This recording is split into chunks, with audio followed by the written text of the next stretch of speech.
Everybody, and welcome to another episode of Words, Images, and Worlds. I'm joined today by someone in a wonderful looking studio space. This is Sarah Myer. May I call you Sarah? Yes.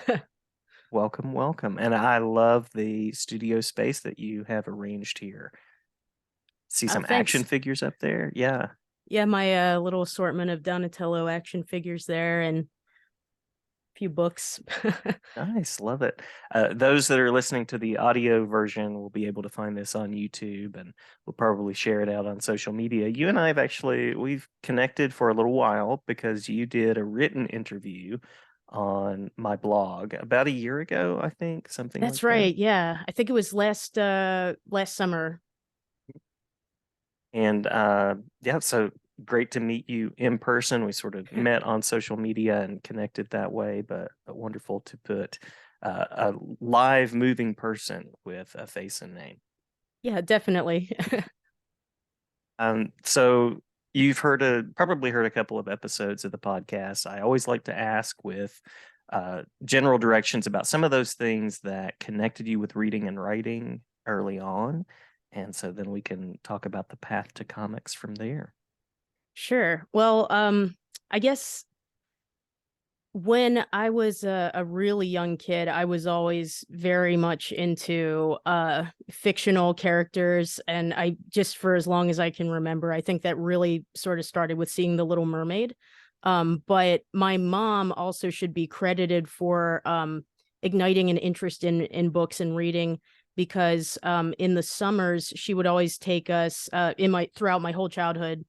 She would always take us to the library on a pretty regular basis, and I just remember, getting books out very regularly from that library. And of course, she and my dad would read to my sister and I, and but I have to say I always loved picture books because I was just as excited by the illustrations as I was the words. Yeah. Yeah, I'm a fan of both of those things as well as well, words, images, and worlds. It kind of connects. So Yeah. that connection from those areas to comics, how did you get involved in the world of comics? Well, okay, I'm gonna try not to ramble too much with this answer, but You are good. It's your basically, journey. I the very first so I was about 4 years old when I first realized, okay, people can make art for a living, for a job. And that was all thanks to 1989's Disney's The Little Mermaid.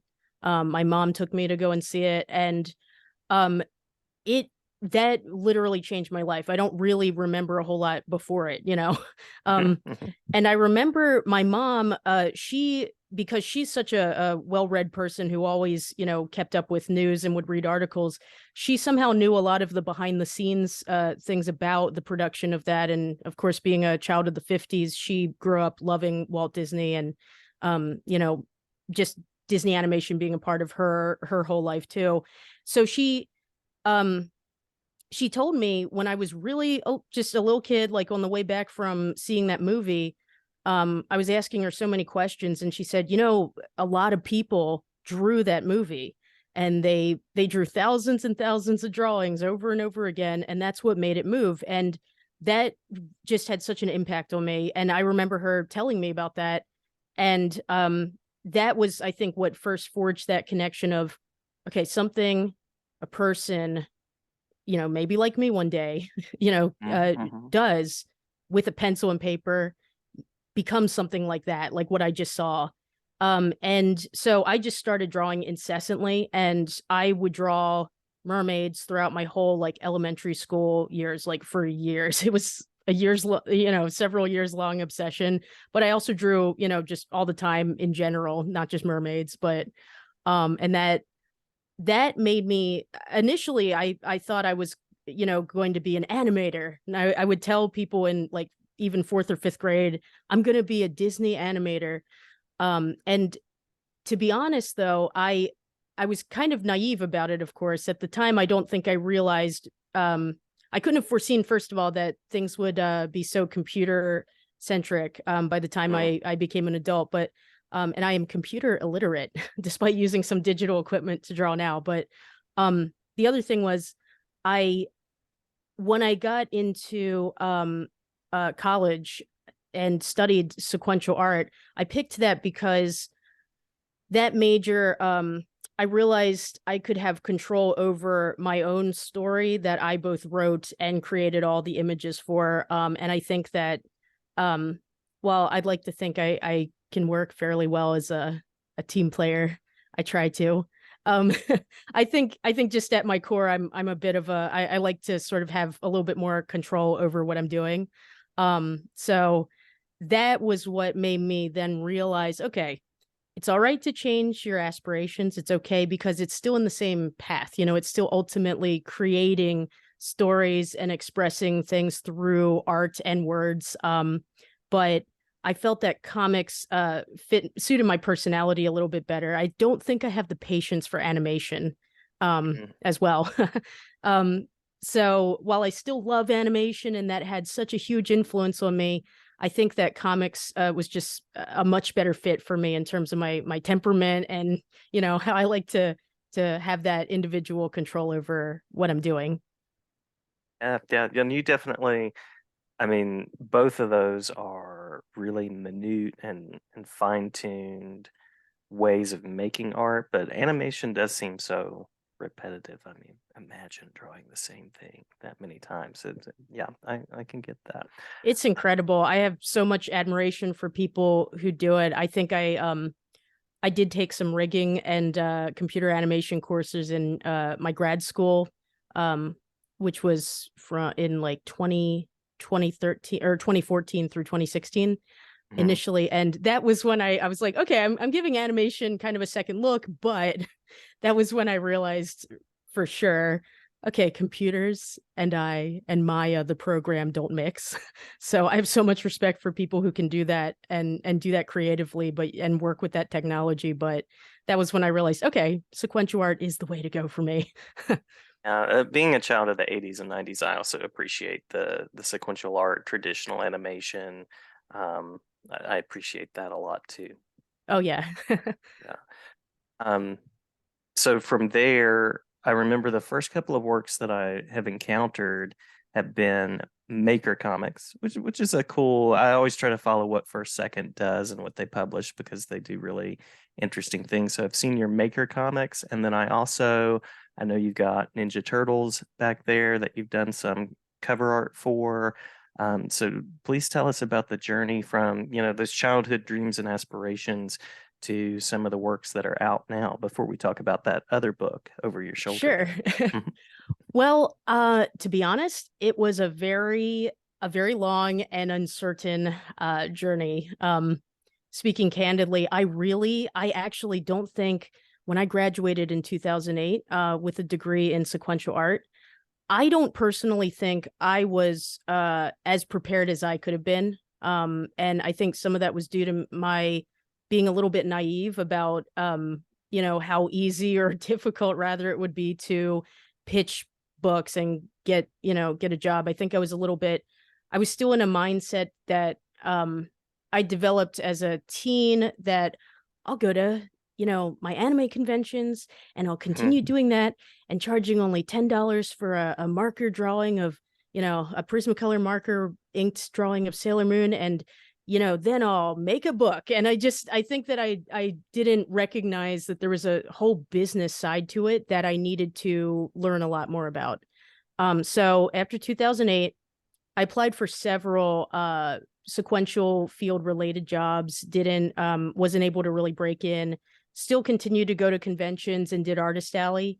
Mhm. But I ended up eventually actually doing taking an administrative assistant job and worked in a local government office in a as a clerk with miscellaneous permits and licenses for Baltimore County for like 3 years. And I think that it helped me in some, I guess first of all, it helped me on a personal level because that's what made me realize, okay, I can hold down a job and this is like going through my daily life, earning some money, but also it it made me realize this I am more determined than ever now to Mhm. make the creative side work because it's like the 9 to 5, and then every weekend I just felt like all I wanted to do was consume, the media that I loved, comic books and drawing, and I would just feel miserable by the time Monday rolled around. I was like, this can't be my life. Gotta like keep trying. So that's when I decided to apply to grad school and give it a second try, but with a much more business minded approach in terms of what I would put into my education. So I think I was a good student between 2004 and 2008 in my undergrad for sequential. And I did work really hard, but I think this time I had seen what it's like when I when I worked as a clerk and in the government office job, and I realized I've got to really be looking at um you know networking, portfolio. Like that was my main thing, was get your portfolio ready and improve your skills, because I knew for sure, I didn't graduate with a very good grasp of perspective. For example, I still struggle with that, brush up on your anatomy. So I was thinking, got to be a better artist and a better business person. And so then I went to grad school between 2014 and 2016.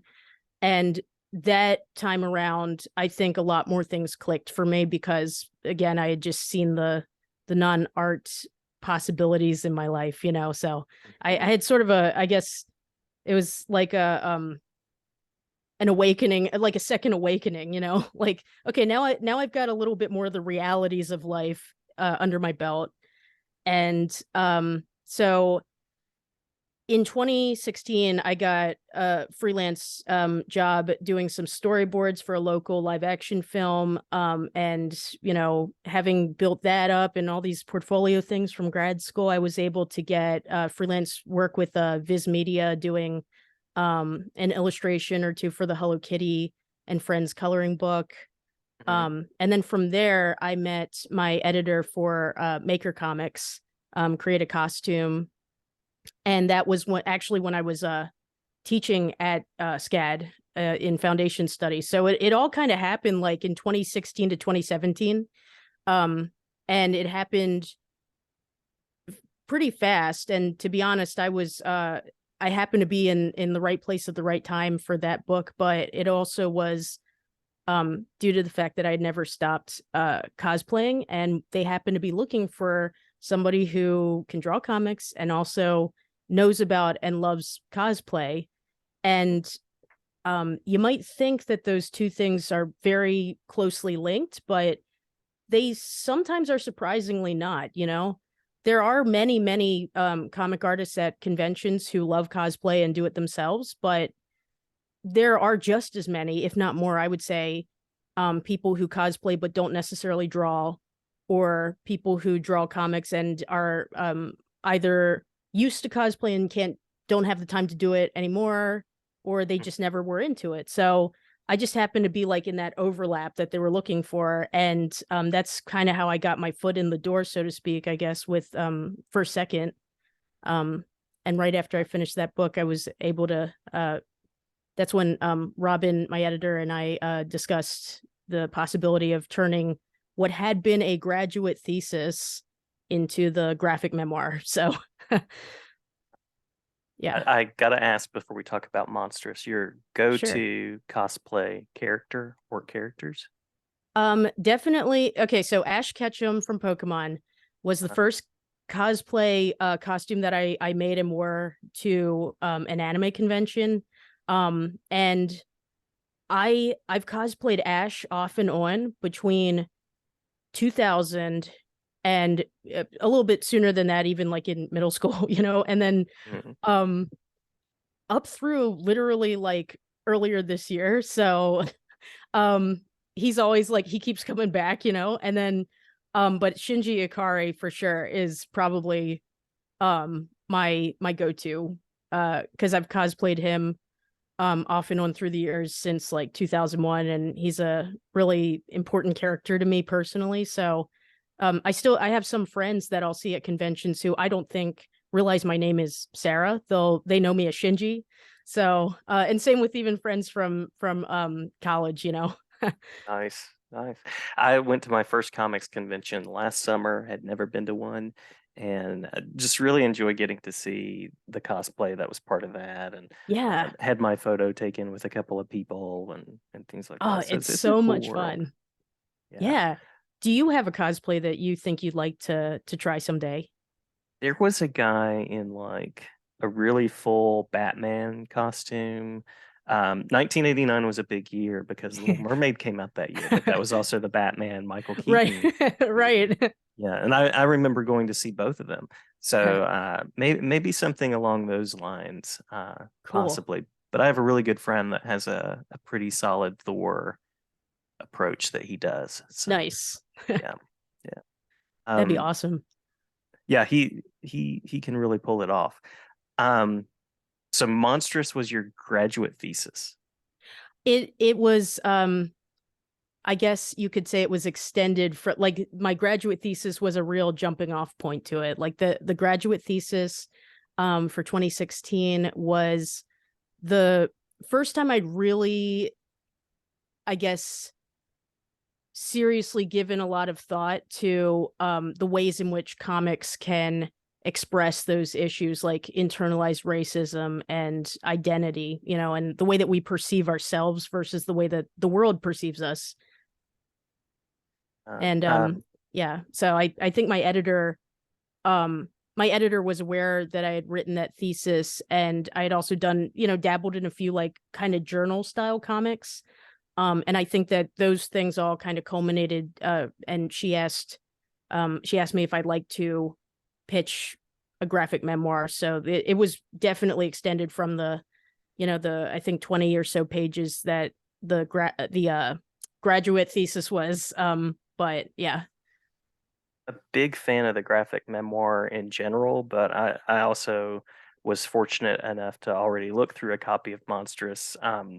The publication date is about, is it a month from now or so? It is June 27th, 2023. So June little 27th, over a month. Yeah. a little over a month. So I don't want to give away anything about it per se. You're welcome to share what you would like to about it. I know it's Monstrous, and the subtitle is A Transracial Adoption Story. And I appreciate it. It's a beautiful book. And the things that you do between the supernatural, really thinking about the monstrous and that sort of like impression of self, and some of those things come through in really interesting ways that I don't want to give away. There's also, when you mentioned Little Mermaid, I was thinking about some scenes where some of the fantastic enters through. There's a Ariel cameo in the book. I hope I'm Yes. not giving anything away, and a Oh no, that's Sonic fine. cameo. Um, That's fine. yeah, so this is very much your story in many ways. Is that fair to say? Yeah, and I have to thank Robin and Michael, my editors at First Second, and I assume what may be the legal department at First Second as well, just for like making sure, because and this was a thing. I was told to, advised to always make sure that when I drew certain characters like Ariel, the Little Mermaid, Sonic the Hedgehog, the Teenage Mutant Ninja Turtles appear one or two times in the beginning of the book. And other, Shinji Ikari appears from Neon Genesis Evangelion. And was I was advised to make sure that I always kept things a little bit not totally on model for within their style, in their respective properties. So uh the likeness of the characters could be enough to show, okay, this is, Sarah dressed as Ash Ketchum, or Sarah thinking about something where Ash Ketchum appears in the fantasy sequence, but it can't look on model in the way that, the animators drew him in the Pokemon anime series or in the Nintendo books, obviously. So there was definitely I was careful to make sure that it didn't look like Glenn Keane had drawn Ariel. I don't think I could reach that level anyway, but you know what I mean? Like just making sure that it still has a cohesive look with the rest of Monstrous, which has a little bit more of a sketchy, like a sketchbook look. Um, but I was so thankful to them for letting me put all those things into the book, because the truth is they really did have such an impact on me, just as much as the real life events. that I depict, those fictional characters had such an impact. So I felt that it was really important. And they really honored that, sentiment that I had by allowing me to put those characters in. So I'm really glad that we could include those characters in the book as they are, but it still exists within that narrative that I'm telling. I mean, they play a part in it, but there's so much of it that's you, that's the unique style that you bring to it, and there's so many. Thank you. Yeah, absolutely. The critical issues, the pieces that you bring in as far as reflecting on self, thinking about identity, thinking about belonging. There's bullying that's part of the story. So it's going to be a powerful read for a lot of people, I think. Young people, older people. That's the nice thing about graphic novels is even if it's tilted toward a particular audience, there's usually some flexibility. Right. So yeah, so I appreciate all of those aspects of it as Thank well. you. Yeah, anything about that you want to add to or speak to? Yeah. And I guess this is like a general thing about uh the world of graphic novels and comics. One of the things I love is that you can write one thing and your drawing can look like a totally, you can contradict yourself in how you're Mhm. narrating it. And I feel like that I first got that kind of I guess you could say I was a late bloomer to understand these these things, but I remember in 2007 I first read Jean Luen Yang's American Born Chinese. And what Mhm. I loved about that, and what struck me about that was, first of all, I was just thinking, wow, this is a book that really captures a lot of um, the anti-Asian racism that I could personally relate to, having experienced some, even though I'm not Chinese American. Unfortunately, I think people often lump people all into one group.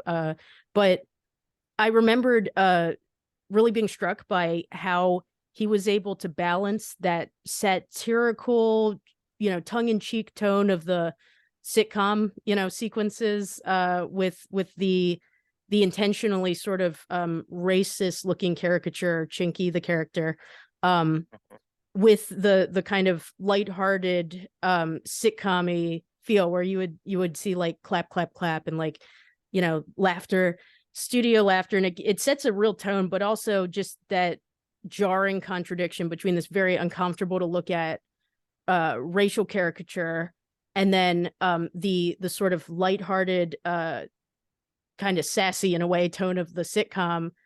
To me, that makes all the difference in how the readers, seeing these things and experiencing it. I could keenly feel what Jean Luen Yang was trying to express to the reader. He's trying to show, like, at least my interpretation anyway, could be wrong, but I remembered thinking he's showing how much people gloss over these these issues with racism, and the perception and how much it's stuck around.